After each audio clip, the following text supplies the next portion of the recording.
എല്ലാവർക്കും നമസ്കാരം. നിങ്ങൾ റമദാൻ വ്രതം എടുക്കുന്ന വ്യക്തികളാണോ? എങ്കിൽ നിങ്ങൾക്ക് വേണ്ടിയിട്ടാണ് ഇന്നത്തെ വീഡിയോയിൽ ഇൻഫർമേഷൻ ഷെയർ ചെയ്യുന്നത്. റമദാൻ വ്രതം എടുക്കുന്ന സമയത്ത് എങ്ങനെയാണ് ഹെർബലൈഫ് ന്യൂട്രീഷൻ പ്രോഡക്ട്സ് ഉപയോഗിച്ച് വെയിറ്റ് ലോസ് ചെയ്യണമെന്ന് നിരവധി സംശയങ്ങൾ നിരവധി ആളുകൾക്കുണ്ട്. ഈ സംശയങ്ങൾക്കുള്ള ഒരു ക്ലാരിറ്റിക്ക് വേണ്ടിയാണ് ഇന്നത്തെ വീഡിയോയിൽ നമ്മൾ കംപ്ലീറ്റ് ആയിട്ട് സംസാരിക്കുന്നത്. നോർമലി ന്യൂട്രീഷൻ പ്രോഡക്ട്സ് ഉപയോഗിച്ച് വെയിറ്റ് ലോസ് ചെയ്യുന്ന വ്യക്തികൾ റമദാൻ വ്രതം എടുക്കുന്ന സമയമാകുമ്പോഴത്തേക്കും മെല്ലെ മെല്ലെ പ്രോഗ്രാം സ്റ്റോപ്പ് ചെയ്തതായിട്ടാണ് കണ്ടുവരുന്നത്. എല്ലാവരുടെ കാര്യമല്ല പറയുന്നാൽ, എന്നാൽ പോലും ഭൂരിഭാഗം ആളുകൾ റമദാൻ സമയമാകുമ്പോഴത്തേക്കും ന്യൂട്രീഷൻ പ്രോഡക്ട്സ് സ്റ്റോപ്പ് ചെയ്യുന്നതാണ് കണ്ടുവരുന്നത്. എന്നാൽ നിങ്ങളൊരു കാര്യം പ്രത്യേകം ശ്രദ്ധിക്കുക, റമദാൻ വ്രതം എടുക്കുന്ന സമയത്താണ് ഏറ്റവും കൂടുതൽ റിസൾട്ട് എടുക്കാനായിട്ട് വളരെ ആപ്റ്റ് ആയിട്ടുള്ള സമയം. നിങ്ങൾ റമദാൻ വ്രതം എടുക്കുന്ന സമയത്ത് ഹെർബലൈഫ് ന്യൂട്രീഷൻ പ്രോഡക്ട്സ് ഉപയോഗിച്ച് വെയിറ്റ് ലോസ് ചെയ്യുന്നുണ്ടെങ്കിൽ തീർച്ചയായിട്ടും നിങ്ങൾക്ക് പ്രതീക്ഷിക്കുന്നതിനേക്കാൾ കൂടുതൽ റിസൾട്ട് ലഭിക്കുന്നതാണ്. ഹെൽത്ത് വൈസും ലഭിക്കുന്നതാണ്, അതുപോലെ നിങ്ങളുടെ വെയിറ്റ് ലോസിലും ലഭിക്കുന്നതാണ്. അതുകൊണ്ട് തന്നെ റമദാൻ വ്രതം എടുക്കുന്ന വ്യക്തികൾക്ക് ഏറ്റവും ബെറ്റർ ആയിട്ട് വെയിറ്റ് ലോസ് ചെയ്യാൻ പറ്റുന്ന സമയം ഈ ഒരു ടൈം തന്നെയാണ്. ഈ ഒരു സമയത്ത് നിങ്ങൾ ഒരിക്കലും ന്യൂട്രീഷൻ പ്രോഡക്ട്സ് സ്റ്റോപ്പ് ചെയ്യാതിരിക്കുക, കൃത്യമായിട്ട് വെയിറ്റ് ലോസിലോട്ട് എൻ്റർ ആവുക. വ്രതവും വെയിറ്റ് ലോസും ഒരേ രീതിയിൽ തന്നെ സിമ്പിളായിട്ട് മുന്നോട്ട് കൊണ്ടുപോകാൻ സാധിക്കുന്നതാണ്. അതുകൊണ്ട് തന്നെ നിങ്ങൾ പ്രത്യേകം ശ്രദ്ധിക്കുക, ഇപ്പോൾ ന്യൂട്രീഷൻ പ്രോഡക്ട്സ് ഉപയോഗിച്ച് നിങ്ങൾ വെയിറ്റ് ലോസ് ചെയ്യുന്നുണ്ടെങ്കിൽ നിങ്ങളുടെ നോമ്പ് സമയമാകുമ്പോഴത്തേക്കും വെയിറ്റ് ലോസ് സ്റ്റോപ്പ് ചെയ്യാതെ കൃത്യമായിട്ട് നിങ്ങളുടെ വ്രതവും അതുപോലെ തന്നെ നിങ്ങളുടെ വെയിറ്റ് ലോസും ഒരേ രീതിയിൽ കൊണ്ടുപോകാനായിട്ട് പ്രത്യേകം ശ്രദ്ധിക്കുക. നിങ്ങൾ റമദാൻ വ്രതം എടുക്കുന്ന സമയത്ത് കൃത്യമായിട്ട് ന്യൂട്രീഷൻ പ്രോഡക്ട്സ് യൂസ് ചെയ്ത് കഴിഞ്ഞാൽ നിങ്ങളുടെ ഹെൽത്തിന് വലിയ വലിയ മാറ്റങ്ങൾ ഉണ്ടാവുന്നതാണ്. നിങ്ങൾ പോലും അറിയാതെ നിങ്ങൾ പ്രതീക്ഷിക്കാത്ത ഒരുപാട് റിസൾട്ടുകൾ നിങ്ങൾക്ക് ഹെൽത്ത് വൈസ് ലഭിക്കുന്നതാണ്. കൃത്യമായിട്ട് ന്യൂട്രീഷൻ എടുക്കുക, കൃത്യമായിട്ട് ഫോളോ അപ്പ് ചെയ്യുക, അതുപോലെ തന്നെ നിങ്ങളുടെ വ്രതവും കൃത്യമായിട്ട് മുന്നോട്ട് കൊണ്ടുപോകുക. അപ്പോൾ നമ്മൾ ഇന്നത്തെ വീഡിയോയിൽ കംപ്ലീറ്റ് ആയിട്ട് പറയുന്നത് റമദാൻ സമയത്ത് എങ്ങനെയാണ് weight loss program nutrition products ഉപയോഗിച്ചിട്ട് ഫോളോ ചെയ്യേണ്ടത്, എന്തെല്ലാം കാര്യമാണ് ശ്രദ്ധിക്കേണ്ടത്, ഇതിനെക്കുറിച്ചിട്ടെല്ലാം കംപ്ലീറ്റ് ആയിട്ട് ഡീറ്റെയിൽ ആണ്. തുടക്കത്തിൽ പറഞ്ഞതുപോലെ തന്നെ വ്രതം എടുക്കുന്ന കാലയളവിൽ ന്യൂട്രീഷൻ പ്രോഡക്ട്സ് യൂസ് ചെയ്യുമ്പോൾ നിങ്ങൾക്ക് ഒരുപാട് ബെനിഫിറ്റ്സ് ലഭിക്കുന്നതാണ്. ഇനി വരാൻ പോകുന്ന റമദാൻ കാലയളവിലും നിങ്ങൾ ന്യൂട്രീഷൻ പ്രോഡക്ട്സ് സ്റ്റോപ്പ് ചെയ്യാതെ നിങ്ങളുടെ വ്രതവും അതുപോലെ തന്നെ ന്യൂട്രീഷൻ പ്രോഗ്രാമും ഒരുപോലെ കൊണ്ടുപോകാനായിട്ട് പ്രത്യേകം ശ്രദ്ധിക്കുക. രണ്ടും ഒരുപോലെ കൊണ്ടുപോകാനായിട്ട് ഈ വീഡിയോ നിങ്ങൾക്ക് വളരെ ഉപകാരപ്രദമാകുമെന്ന് ഞാൻ വിശ്വസിക്കുന്നു. അതുകൊണ്ട് തന്നെ വീഡിയോ കംപ്ലീറ്റ് ആയിട്ട് കാണുക. തീർച്ചയായിട്ടും നിങ്ങൾക്ക് ഉപകാരപ്പെടുന്ന ഇൻഫർമേഷൻ ഈ വീഡിയോയിൽ ഉൾപ്പെടുത്തിയിട്ടുണ്ട്. റമദാൻ വ്രതം എടുക്കുന്ന കാലയളവിൽ നമുക്ക് രണ്ട് മെത്തേഡിൽ ന്യൂട്രീഷൻ പ്രോഡക്ട്സ് യൂസ് ചെയ്യാൻ സാധിക്കുന്നതാണ്. രണ്ട് മെത്തേഡ് ഇവിടെ 1 by 1 ആയിട്ട് പറയാം. നിങ്ങൾക്ക് ഏതാണോ ആപ്റ്റ് ആയിട്ടുള്ളത് ആ മെത്തേഡ് നിങ്ങൾ ചൂസ് ചെയ്തിട്ട് കൃത്യമായിട്ട് ന്യൂട്രീഷൻ പ്രോഡക്ട്സ് ഉപയോഗിച്ച് വെയിറ്റ് ലോസ് ഈ സമയത്ത് ഫോളോ ചെയ്യുക. രണ്ട് മെത്തേഡും വളരെ സിമ്പിളാണ്. നിങ്ങൾക്ക് ഏത് മെത്തേഡാണോ വളരെ കംഫർട്ടബിൾ ആയിട്ട് ചെയ്യാൻ സാധിക്കുന്നത് ആ മെത്തേഡ് വെയിറ്റ് ലോസ് നിങ്ങളുടെ വ്രതം എടുക്കുന്ന കാലയളവിൽ ചെയ്ത് മുന്നോട്ട് പോവുക.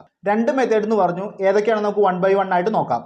First one 2 time nutrition method. ഈ ഒരു മെത്തേഡ് എന്നാൽ 2 ടൈം ന്യൂട്രീഷൻ എടുത്തിട്ടാണ് നമ്മൾ വെയിറ്റ് ലോസ് ചെയ്യുന്നത്. വ്രതം എടുക്കുന്ന ടൈമിലാണെങ്കിൽ പോലും 2 ടൈം ന്യൂട്രീഷൻ എടുക്കുന്ന മെത്തേഡാണിത്. ഇതെങ്ങനെയാണ് രാവിലെ മുതൽ വൈകുന്നേരം വരെ ഫോളോ ചെയ്യേണ്ടെന്നുള്ള കാര്യമാണ് ഇനി പറയുന്നത്. കൃത്യമായിട്ട് ശ്രദ്ധിച്ച് കേൾക്കുക. ഈ പറയുന്ന കാര്യങ്ങൾ അതേപടി നിങ്ങൾ ഫോളോ ചെയ്യാതെ ഇതുമായി ബന്ധപ്പെട്ട് നിങ്ങളുടെ കോച്ചിനോട് ക്ലാരിറ്റി വരുത്തിയതിന് ശേഷം മാത്രം കൃത്യമായിട്ട് ഫോളോ ചെയ്യുക. കാരണം നിങ്ങൾ ഓരോരുത്തരുടെയും ബോഡി ഓരോ ടൈപ്പാണ്, ഹെൽത്ത് ഇഷ്യൂസ് വേറെ രീതിയിലാണ്. അതുകൊണ്ട് തന്നെ ഈ ഒരു മെത്തേഡ് പറയുന്നുണ്ടെങ്കിൽ പോലും കൃത്യമായിട്ട് കോച്ചിനോട് ചോദിച്ച് ഒരു ക്ലാരിറ്റി വരുത്തിയതിന് ശേഷം മാത്രം നിങ്ങൾ ഫോളോ ചെയ്യുക. വളരെ ബ്രീഫായിട്ട് എല്ലാവർക്കും ഒരു ഇൻഫർമേഷൻ എന്ന രീതിയിലാണ് ഈ വീഡിയോയിൽ സംസാരിക്കുന്നത്. അതുകൊണ്ട് ഈ വീഡിയോ കേട്ട് അതേപടി ഫോളോ ചെയ്യാതെ എന്തെങ്കിലും സംശയം ഉണ്ടെങ്കിൽ എന്നെ കോൺടാക്ട് ചെയ്യുക, അല്ലെങ്കിൽ നിങ്ങളുടെ കോച്ചിനെ കോൺടാക്ട് ചെയ്ത് ക്ലാരിറ്റി ആക്കിയതിന് ശേഷം മാത്രം ഈ കാര്യങ്ങൾ ഫോളോ ചെയ്ത് മുന്നോട്ട് പോകുക. 2 ടൈം ന്യൂട്രീഷൻ മെത്തേഡ് നോക്കുകയാണെങ്കിൽ രാവിലെ എഴുന്നേൽക്കുന്നത് മുതലുള്ള കാര്യങ്ങൾ 1 by 1 ആയിട്ട് പറയാം. ഈ കാര്യങ്ങൾ കൃത്യമായിട്ട് കേൾക്കുക. ഓൾറെഡി വ്രതം എടുക്കുന്ന സമയത്ത് രാവിലെ എഴുന്നേറ്റ് രാവിലത്തെ നിങ്ങളുടെ പ്രാർത്ഥനയ്ക്ക് ശേഷം ഒരു ഫുൾ ഡേ ഫുള്ളായിട്ട് ഫാസ്റ്റിംഗ് ആയിരിക്കും. അതുകൊണ്ട് തന്നെ രാവിലെ നേരത്തെ എഴുന്നേൽക്കാണ്ട് പ്രത്യേകം ശ്രദ്ധിക്കുക. എപ്പോഴാണ് നിങ്ങളുടെ പ്രാർത്ഥന ടൈം അതിനേക്കാളും മുന്നേ എഴുന്നേൽക്കുക. മുന്നേ എഴുന്നേൽക്കാൻ മാത്രമാണ് രാവിലത്തെ ന്യൂട്രീഷൻ കാര്യങ്ങളെല്ലാം കൃത്യമായിട്ട് ചെയ്യാൻ സാധിക്കത്തുള്ളൂ. എഴുന്നേറ്റാൽ ഉടനെ തന്നെ വാഷ്റൂമിൽ പോകുന്നതിന് മുന്നേ വാട്ടർ ഇൻടേക്ക് എടുക്കുക. കൃത്യമായിട്ട് വാട്ടർ ഇൻടേക്ക് എടുത്ത് ഒരു 10 മിനിറ്റ് 15 മിനിറ്റിന് ശേഷം വാഷ്റൂമിൽ പോവുക. ഫ്രഷ് കുടിച്ച് ഒരു അരമണിക്കൂറിന് ശേഷം നിങ്ങൾക്ക് അഡ്വാൻസ്ഡ് ന്യൂട്രീഷൻസ് എന്തെങ്കിലും യൂസ് ചെയ്യാനുണ്ടെങ്കിൽ തീർച്ചയായിട്ടും അത് യൂസ് ചെയ്യുക. അതിനുശേഷം നിങ്ങളുടെ ഷേക്ക് എടുക്കുക. ഷേക്ക് നിങ്ങൾ നോർമലി എങ്ങനെയാണ് പ്രിപ്പയർ ചെയ്യുന്നത് ആ ക്വാണ്ടിറ്റി തന്നെ ഷേക്ക് എടുക്കുക. അതുപോലെ തന്നെ വ്രതം എടുക്കുന്ന കാലയളവിൽ നിങ്ങൾ നോർമൽ ഷേക്ക് മാത്രം യൂസ് ചെയ്യുക. അതിൻ്റെ കൂടെ ആക്റ്റീവ് ഫൈബർ യൂസ് ചെയ്യാനായിട്ട് പ്രത്യേകം ശ്രദ്ധിക്കുക. ആക്റ്റീവ് ഫൈബർ യൂസ് ചെയ്യുകയാണെങ്കിൽ നിങ്ങളുടെ ബ്ലഡിലെ ഷുഗർ ലെവലിനെ സ്റ്റെബിലൈസ് ചെയ്യാനും അതുപോലെ തന്നെ നീണ്ട നേരം നിങ്ങളുടെ ഫാസ്റ്റിങ്ങിനെ സപ്പോർട്ട് ചെയ്യാനും സഹായിക്കുന്നതാണ്. രാവിലത്തെ ഷേക്ക് എടുത്തതിന് ശേഷം വാട്ടർ ഇൻടേക്ക് എടുക്കുക. നിങ്ങളുടെ എപ്പോഴാണോ പ്രാർത്ഥന വരുന്നത് അതിന് മുന്നേ കൃത്യമായിട്ട് എത്രയാണ് കുടിക്കാൻ പറ്റുന്നത് അത്രയും ലിറ്റർ വെള്ളം കുടിക്കുക. ഈ കാര്യങ്ങളെല്ലാം കൃത്യമായിട്ട് ചെയ്യണമെങ്കിൽ നിങ്ങൾ രാവിലെ ഉണർന്നാൽ മാത്രമാണ് സാധിക്കത്തുള്ളൂ. ഒരുപാട് ലേറ്റ് ആയിട്ട് ഉണർന്നു കഴിഞ്ഞാൽ ഒരിക്കലും നിങ്ങൾക്ക് ന്യൂട്രീഷൻ പ്രോഗ്രാം ഫോളോ ചെയ്യാനായിട്ട് സാധിക്കത്തില്ല. അതുകൊണ്ട് കൃത്യമായിട്ട് ഫോളോ ചെയ്യാൻ താല്പര്യമുള്ള വ്യക്തികൾ ഏർലി മോർണിംഗ് എഴുന്നേൽക്കുക. നിങ്ങളുടെ പ്രാർത്ഥനയ്ക്ക് മുന്നേ ഈ പറഞ്ഞ കാര്യങ്ങളെല്ലാം ചെയ്ത് കംപ്ലീറ്റ് ചെയ്യുക. രാവിലെ എഴുന്നേറ്റാൽ ഉടനെ തന്നെ വാഷ്റൂമിൽ പോകുന്നതിന് മുന്നേ വാട്ടർ ഇൻടേക്ക് എടുക്കാൻ പറഞ്ഞു. ഈ സമയത്ത് വാട്ടർ ഇൻടേക്ക് എടുക്കുമ്പോൾ അതിൻ്റെ കൂടെ ഹെർബൽ അല്ല കോൺസെൻട്രേറ്റ് ആഡ് ചെയ്യുവാണെങ്കിൽ നിങ്ങളുടെ ശരീരത്തെ ന്യൂട്രീഷൻ അബ്സോർവ് ചെയ്യാനും അതുപോലെ ഡൈജഷനെ പ്രോപ്പർ ആക്കാനും സപ്പോർട്ട് ചെയ്യുന്ന ഒന്നാണ്. അതുകൊണ്ട് തന്നെ വ്രതം എടുക്കുന്ന കാലയളവിൽ ഹെർബൽ അലോ കോൺസെൻട്രേറ്റ് യൂസ് ചെയ്യുന്നതും അതുപോലെ തന്നെ ആക്റ്റീവ് ഫൈബർ കോംപ്ലക്സ് യൂസ് ചെയ്യുന്നതും നിങ്ങളുടെ ഹെൽത്ത് വൈസ് ഒരുപാട് ബെനിഫിറ്റ്സ് ലഭിക്കാനായിട്ട് ചാൻസ് വളരെ കൂടുതലാണ്. അതുകൊണ്ട് ബേസിക് ന്യൂട്രീഷൻ മാത്രം എടുക്കാതെ ഈ സമയത്ത് അഡ്വാൻസ്ഡ് ന്യൂട്രീഷൻ പ്രോഡക്ട്സ് യൂസ് ചെയ്യാനായിട്ട് പ്രത്യേകം ശ്രദ്ധിക്കുക. നോർമലി വെയിറ്റ് ലോസ് ചെയ്യുന്നത് പോലെ അത്ര സിമ്പിൾ ആയിരിക്കത്തില്ല നിങ്ങൾ വ്രതം എടുക്കുന്ന കാലയളവിൽ ന്യൂട്രീഷൻ പ്രോഡക്ട്സ് ഉപയോഗിച്ച് വെയിറ്റ് ലോസ് ചെയ്യുന്നത്. വേറെ ഒന്നും കൊണ്ടല്ല, കുറച്ച് നേരത്തെയൊക്കെ എഴുന്നേറ്റാൽ മാത്രമാണ് കൃത്യമായിട്ട് കാര്യങ്ങൾ ചെയ്യാൻ സാധിക്കത്തുള്ളൂ. കുറച്ച് സാക്രിഫൈസ് ചെയ്താൽ മാത്രമാണ് നമുക്ക് നല്ല റിസൾട്ട് ലഭിക്കത്തുള്ളൂ. അതുകൊണ്ട് നേരത്തെ ഉണരാനായിട്ട് പ്രത്യേകം ശ്രദ്ധിക്കുക. നേരത്തെ ഉണർന്നില്ലെങ്കിൽ ഒരിക്കലും നിങ്ങൾക്ക് കൃത്യമായിട്ട് പ്രോഗ്രാം ഫോളോ ചെയ്യാനായിട്ട് സാധിക്കത്തില്ല. രാവിലത്തെ ഷേക്കിന് ശേഷം നിങ്ങളുടെ പ്രാർത്ഥനയ്ക്ക് മുന്നേ വരെ വാട്ടർ ഇൻടേക്ക് എടുക്കുക. പ്രാർത്ഥന കഴിഞ്ഞ് കഴിഞ്ഞാൽ പിന്നെ ഒരു ഫുൾ ഡേ മൊത്തത്തിൽ നിങ്ങൾ ഫാസ്റ്റിംഗ് ആയിരിക്കും. അത് കൃത്യമായിട്ട് ഫോളോ ചെയ്ത് മുന്നോട്ട് പോവുക. ഒരു ഫുൾ ഡേ ഫാസ്റ്റിങ്ങിന് ശേഷം വൈകുന്നേരത്തെ പ്രാർത്ഥനയ്ക്ക് ശേഷമാണ് നിങ്ങൾ എല്ലാവരും തന്നെ നോമ്പ് കംപ്ലീറ്റ് ചെയ്യുന്നത്. നോമ്പ് കംപ്ലീറ്റ് ചെയ്യുന്ന സമയത്ത് ഒരുപാട് ഹെവി അല്ലാത്ത പാനീയങ്ങൾ കുടിച്ച് നോമ്പ് കംപ്ലീറ്റ് ചെയ്യുക. അതുപോലെ തന്നെ ലൈറ്റ് ആയിട്ട് എന്തെങ്കിലും സ്നാക്സ് ഐറ്റംസ് യൂസ് ചെയ്ത് നോമ്പ് കംപ്ലീറ്റ് ചെയ്യുക. ഒരുപാട് ഹെവി കാലറി അല്ലാത്ത, ഒരുപാട് ബാഡ് കാലറി അല്ലാത്ത ഐറ്റംസ് ഉപയോഗിച്ചിട്ട് നോമ്പ് കംപ്ലീറ്റ് ചെയ്യാനായിട്ട് പ്രത്യേകം ശ്രദ്ധിക്കുക. പ്രത്യേകം പറയുന്നു, ഒരുപാട് ഹെവി ആയിട്ടുള്ള ഐറ്റംസ് ഉപയോഗിച്ചിട്ട് നോമ്പ് കംപ്ലീറ്റ് ചെയ്യാതിരിക്കുക. കൃത്യമായിട്ട് വളരെ ലോ കാലറി ഉള്ള ഭക്ഷണങ്ങൾ എടുത്തിട്ട് നോമ്പ് കംപ്ലീറ്റ് ആയിട്ട് പ്രത്യേകം ശ്രദ്ധിക്കുക. പ്രാർത്ഥനയ്ക്ക് ശേഷം നോമ്പ് കംപ്ലീറ്റ് ചെയ്ത് ചെറിയ രീതിയിലുള്ള ഭക്ഷണങ്ങളെല്ലാം കഴിച്ചതിന് ശേഷം കൃത്യമായിട്ട് വാട്ടർ ഇൻടേക്ക് എടുക്കുക. നമുക്ക് എത്ര ലിറ്റർ വെള്ളമാണോ കുടിക്കാൻ പറഞ്ഞിരിക്കുന്നത് അത്രയും വെള്ളം കുടിക്കാൻ പറ്റില്ലെങ്കിൽ പോലും മാക്സിമം നമ്മളെ കൊണ്ട് കുടിക്കാൻ പറ്റുന്ന വെള്ളം ഈ ഒരു സമയത്ത് കംപ്ലീറ്റ് ആയിട്ട് പ്രത്യേകം ശ്രദ്ധിക്കുക. പ്രാർത്ഥനയ്ക്ക് ശേഷം നോമ്പ് കംപ്ലീറ്റ് ചെയ്തതിന് ശേഷം റിലാക്സ് ആയതിനു ശേഷം ഒരു 7 to 8 വൈകുന്നേരത്തെ ഡിന്നർ ഷേക്ക് എടുക്കുക. ഡിന്നർ ഷേക്ക് രാവിലെ എടുത്ത സെയിം ക്വാണ്ടിറ്റി പ്രൊഡക്റ്റ് ഉപയോഗിച്ചിട്ട് ഡിന്നർ ഷേക്ക് എടുക്കുക. ഡിന്നർ ഷേക്ക് എടുത്ത് അന്നത്തെ ദിവസം കംപ്ലീറ്റ് ചെയ്യുക. അതിനുശേഷം വേറെ ഭക്ഷണങ്ങളൊന്നും കഴിക്കാതിരിക്കാൻ പ്രത്യേകം ശ്രദ്ധിക്കുക. ഷേക്ക് എടുത്ത് ഒരു 15 മിനിറ്റ് കഴിയുമ്പോൾ തൊട്ട് വാട്ടർ ഇൻടേക്ക് എടുക്കുക. നിങ്ങൾ കിടക്കുന്നതിന് അരമണിക്കൂർ വരെ കൃത്യമായിട്ട് വാട്ടർ ഇൻടേക്ക് എടുത്തിട്ട് കംപ്ലീറ്റ്. 2 ടൈം ന്യൂട്രീഷൻ മെത്തേഡിൽ നോമ്പ് സമയത്ത് ഇങ്ങനെയാണ് ഒരു ദിവസം കൃത്യമായിട്ട് ഫോളോ ചെയ്യേണ്ടത്. ഈ കാര്യങ്ങൾ കൃത്യമായിട്ട് സാക്രിഫൈസ് ചെയ്ത് കംഫർട്ടബിൾ ആയി നിങ്ങൾക്ക് പ്രോഗ്രാം ഫോളോ ചെയ്യാൻ താല്പര്യമുണ്ടെങ്കിൽ ഈ മെത്തേഡ് ഉപയോഗിച്ചിട്ട് ന്യൂട്രീഷൻ പ്രോഗ്രാം ചെയ്യുക. നിങ്ങളുടെ വ്രതവും ഒരുപോലെ തന്നെ മുന്നോട്ട് കൊണ്ടുപോകുക. ഈ ഒരു മെത്തേഡ് യൂസ് ചെയ്ത് കഴിഞ്ഞാൽ വളരെ വലിയ റിസൾട്ട് ആയിരിക്കും നിങ്ങൾക്ക് ലഭിക്കുന്നത്. വെയിറ്റ് ലോസ് ആണെങ്കിലും അതുപോലെ നിങ്ങളുടെ ഹെൽത്ത് വൈസ് ആണെങ്കിലും നിങ്ങൾ പ്രതീക്ഷിക്കുന്നതിനേക്കാൾ കൂടുതൽ റിസൾട്ടുകൾ ലഭിക്കുന്നതാണ്. അതുകൊണ്ട് കൃത്യമായിട്ട് ഈ ഒരു മെത്തേഡ് ഫോളോ അപ്പ് ചെയ്യാനാണ് ഞാൻ പേഴ്സണലി പറയത്തുള്ളൂ. പിന്നെ ഒരു കാര്യം പ്രത്യേകം ശ്രദ്ധിക്കുക, ഇതുമായി ബന്ധപ്പെട്ട് കൃത്യമായിട്ട് ക്ലാരിറ്റി വരുത്തിയതിനു ശേഷം മാത്രം പ്രോഗ്രാം ഫോളോ ചെയ്യുക. അതല്ലാതെ സ്വന്തം ഇഷ്ടപ്രകാരം ഒരിക്കലും പ്രോഗ്രാം ഫോളോ ചെയ്യാതിരിക്കുക. കാരണം നിങ്ങൾക്ക് എന്തെങ്കിലും ഹെൽത്ത് ഇഷ്യൂസ് ഉണ്ടെങ്കിലും അതുപോലെ തന്നെ നിങ്ങളുടെ ബോഡി കണ്ടീഷൻ നോക്കിയിട്ട് നിങ്ങളുടെ ഫോളോ അപ്പിൽ മാറ്റം വരുത്താനായിട്ട് ചാൻസ് വളരെയധികം കൂടുതലാണ്. അതുകൊണ്ട് കൃത്യമായിട്ട് കോച്ചിനോട് ചോദിക്കുക, അതിൽ എന്നെ കോൺടാക്ട് ചെയ്യുക. കൃത്യമായിട്ട് ക്ലാരിറ്റി വരുത്തിയതിനു ശേഷം മാത്രം പ്രോഗ്രാം ഫോളോ ചെയ്ത് മുന്നോട്ട് പോവുക. Next method one time nutrition method. One time nutrition മെത്തേഡിലും നോമ്പ് സമയത്ത് നമുക്ക് വെയിറ്റ് ലോസ് പ്രോഗ്രാം ഫോളോ ചെയ്യാൻ സാധിക്കുന്നതാണ്. എന്നാൽ ആദ്യത്തെ മെത്തേഡ് പോലെ അത്ര റിസൾട്ട് ഇതിൻ്റെ അകത്ത് ലഭിക്കത്തില്ല, എന്നിരുന്നാലും റിസൾട്ട് ലഭിക്കുന്നതാണ്.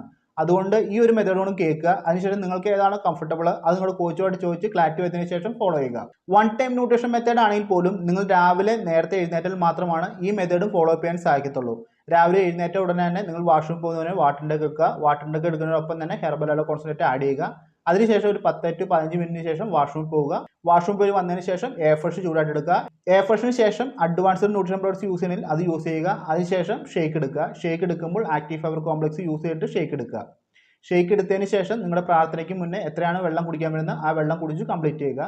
പ്രാർത്ഥനയ്ക്ക് ശേഷം ഫുൾ ഡേ ഫാസ്റ്റിംഗ് ആയിരിക്കും. ഫാസ്റ്റിംഗ് പിന്നെ ഈവനിങ് ആണ് ക്ലോസ് ചെയ്യുന്നത്. ഈവനിങ് പ്രാർത്ഥന കഴിഞ്ഞിട്ട് ഫാസ്റ്റിംഗ് ക്ലോസ് ചെയ്യുന്നതാണ്. പ്രാർത്ഥനയ്ക്ക് ശേഷം നോമ്പ് കംപ്ലീറ്റ് ചെയ്യുന്ന സമയത്ത് നേരത്തെ പറഞ്ഞ പോലെ തന്നെ ഒരുപാട് ഹെവി ആയിട്ടുള്ള ഒരുപാട് സ്വീറ്റ് ആയിട്ടുള്ള പാനീയങ്ങൾ കുടിച്ചിട്ട് നോമ്പ് കംപ്ലീറ്റ് ചെയ്യാതിരിക്കുക. അതുപോലെ തന്നെ ലൈറ്റ് ആയിട്ടുള്ള ഭക്ഷണം കഴിച്ചിട്ട് നോമ്പ് കംപ്ലീറ്റ് ചെയ്യുക. ഇതിനുശേഷം വൈകുന്നേരത്തെ നോർമലി ഡിന്നർ എടുക്കുക. വൺ ടൈം ന്യൂട്രീഷനിൽ രാവിലെ മാത്രം ന്യൂട്രീഷൻ എടുക്കേണ്ട ആവശ്യമുള്ളൂ, വൈകുന്നേരം ന്യൂട്രീഷൻ എടുക്കേണ്ട ആവശ്യമില്ല. വൈകുന്നേരം ലൈറ്റ് ആയിട്ട് ഹെവി കാർബോഹൈഡ്രേറ്റ് അല്ലാതെ വളരെ ലൈറ്റ് ആയിട്ടുള്ള കാർബോഹൈഡ്രേറ്റ് ഭക്ഷണങ്ങൾ കഴിക്കുക. നിങ്ങളുടെ വിശപ്പിനെ കൺട്രോൾ ചെയ്യാനുള്ള ഭക്ഷണങ്ങൾ മാത്രം കഴിക്കുക. ഒരുപാട് ഹെവി ആയിട്ടുള്ള ഭക്ഷണങ്ങൾ കഴിക്കാതിരിക്കുക. കാര്യം രാത്രി നമ്മൾ എത്ര മാത്രം ഹെവി ആയിട്ട് കഴിക്കുന്നുണ്ടോ ആ കാര്യങ്ങളൊന്നും കറക്റ്റായിട്ട് നമുക്ക് എനർജി ആയിട്ട് കൺവേർട്ട് ആയിട്ട് ബേൺ ആയി പോകുന്നില്ല. എനർജി ആയിട്ട് നമ്മൾ കഴിക്കുന്ന ഭക്ഷണങ്ങൾ കൺവേർട്ട് ചെയ്ത് പോകാത്തതുകൊണ്ട് തന്നെ നമ്മുടെ ശരീരത്തിൽ ഫാറ്റ് ആയിട്ടാണ് ഇതെല്ലാം തന്നെ അക്യുമുലേറ്റ് ആവുന്നത്. നമ്മുടെ ശരീരത്തിൽ ഒരുപാട് ഫാറ്റ് ആയി കഴിഞ്ഞാൽ നമുക്ക് ആരോഗ്യം നല്ല രീതിക്ക് മുന്നോട്ട് കൊണ്ടുപോകാൻ സാധിക്കത്തില്ല. അതുകൊണ്ട് വളരെ ലൈറ്റ് ആയിട്ടുള്ള ഭക്ഷണങ്ങൾ കഴിക്കുക. വളരെ ലൈറ്റ് ആയിട്ട് വിശപ്പിനെ കൺട്രോൾ ചെയ്യുന്ന രീതിയിൽ മാത്രം കഴിക്കുക. അതും മാക്സിമം 7 to 8 മണിക്കൂറിൽ കംപ്ലീറ്റ് ചെയ്യുക. വൈകുന്നേരത്തെ ഡിന്നറിന് ശേഷം കിടക്കുന്നതിന് മുന്നേ കൃത്യമായിട്ട് വാട്ടർ എടുക്കുക. എത്രമാത്രമാണ് വെള്ളം കുടിക്കാൻ പഠിക്കുന്നത് അത്രമാത്രം വെള്ളം കൃത്യമായിട്ട് കുടിച്ചിട്ട് കംപ്ലീറ്റ് ചെയ്യുക. ഈ ഒരു മെത്തേഡിലാണ് വ്രതമെടുക്കുന്ന സമയത്ത് വൺ ടൈം ന്യൂട്രീഷൻ ഫോളോ ചെയ്യേണ്ടത്. നേരത്തെ പറഞ്ഞ പോലെ തന്നെ എപ്പോഴും 2 ടൈം ന്യൂട്രീഷൻ എടുക്കുന്നത് തന്നെയാണ് നിങ്ങൾക്ക് ഏറ്റവും കൂടുതൽ റിസൾട്ട് ലഭിക്കാനുള്ള ചാൻസ് വളരെയധികം കൂടുതൽ. അതുകൊണ്ട് 2 ടൈം മാത്രം നിങ്ങൾ എടുക്കാനായിട്ട് പ്രത്യേകം ശ്രദ്ധിക്കുക. അതുപോലെ തന്നെ നിങ്ങളുടെ ഹെൽത്ത് കണ്ടീഷൻ, ബോഡി കണ്ടീഷൻ ഇതെല്ലാം നിങ്ങളുടെ കോച്ചിനോട് ചോദിച്ച് ക്ലാരിറ്റി വരുത്തിയതിന് ശേഷം മാത്രം നിങ്ങൾ കൃത്യമായിട്ടുള്ള പ്രോഗ്രാം ഫോളോ ചെയ്ത് മുന്നോട്ട് പോകുക. ഒരിക്കലും നോമ്പ് സമയത്ത് നിങ്ങളുടെ വെയിറ്റ് ലോസ് സ്റ്റോപ്പ് ചെയ്യാതിരിക്കാൻ പ്രത്യേകം ശ്രദ്ധിക്കുക. നോമ്പും കൃത്യമായിട്ട് കൊണ്ടുപോകുക. അതുപോലെ തന്നെ വെയിറ്റ് ലോസും കൃത്യമായിട്ട് ഫോളോ ചെയ്യാനായിട്ട് പ്രത്യേകം ശ്രദ്ധിക്കുക. അപ്പോൾ ഈ പറഞ്ഞ കാര്യമാണ് റമദാൻ സമയത്ത് വ്രതം നോക്കുമ്പോൾ കൃത്യമായിട്ട് വെയിറ്റ് ലോസ് പ്രോഗ്രാം ഫോളോ ചെയ്യാനായിട്ട് ചെയ്യേണ്ട കാര്യങ്ങൾ. ഇതുമായി ബന്ധപ്പെട്ട് നമുക്ക് എന്തെങ്കിലും സംശയം എന്നെ കോൺടാക്ട് ചെയ്യുക. തീർച്ചയായും നമുക്ക് റിപ്ലൈ തന്നെയായിരിക്കും. പ്രത്യേകം പറയുന്നു, ഇത് കേട്ടിട്ട് നിങ്ങൾ അതേപടി ചെയ്യാതെ കൃത്യമായി നിങ്ങളുടെ കോച്ചുമായിട്ട് കമ്മ്യൂണിക്കേറ്റ് ചെയ്ത് ക്ലാരിറ്റി വരുത്തുക. അതിൽ എന്നെ കോൺടാക്ട് ചെയ്ത് ക്ലാരിറ്റി വരുത്തുക. ക്ലാരിറ്റി വരുത്തിയതിന് ശേഷം മാത്രം എല്ലാ കാര്യങ്ങളും അറിഞ്ഞ് ചെയ്ത് മുന്നോട്ട് പോവുക. എന്നാൽ മാത്രമാണ് നല്ല റിസൾട്ട് ലഭിക്കത്തുള്ളൂ. ഇത്രമാത്രമാണ് ഈ വീഡിയോയിൽ പറയാനായിട്ടുള്ളത്. ഇതുമായി ബന്ധപ്പെട്ട് സംശയം കോൺടാക്ട് ചെയ്യുക. തീർച്ചയായും റിപ്ലൈ നൽകും. അതുപോലെ തന്നെ ഹെർബാലൈഫുമായി ബന്ധപ്പെട്ടോ ഹെർബാലൈഫ് പ്രൊഡക്ട്സുമായി ബന്ധപ്പെട്ടോ ഹെർബാലൈഫ് ഫോളോ അപ്പ് ബന്ധപ്പെട്ടോ നമുക്ക് സംശയം തന്നെ കോൺടാക്ട് ചെയ്യുക. തീർച്ചയായും നമുക്ക് റിപ്ലൈ തരുന്നതായിരിക്കും. ഇത്രമാത്രമാണ് ഈ വീഡിയോയിൽ പറയാനുള്ളത്. അടുത്തൊരു വീഡിയോ കൂടെ കാണാം. എല്ലാവരും ഹാപ്പി ഹെൽത്തി മുന്നോട്ട് ട്രാവൽ ചെയ്യുക. Thank you.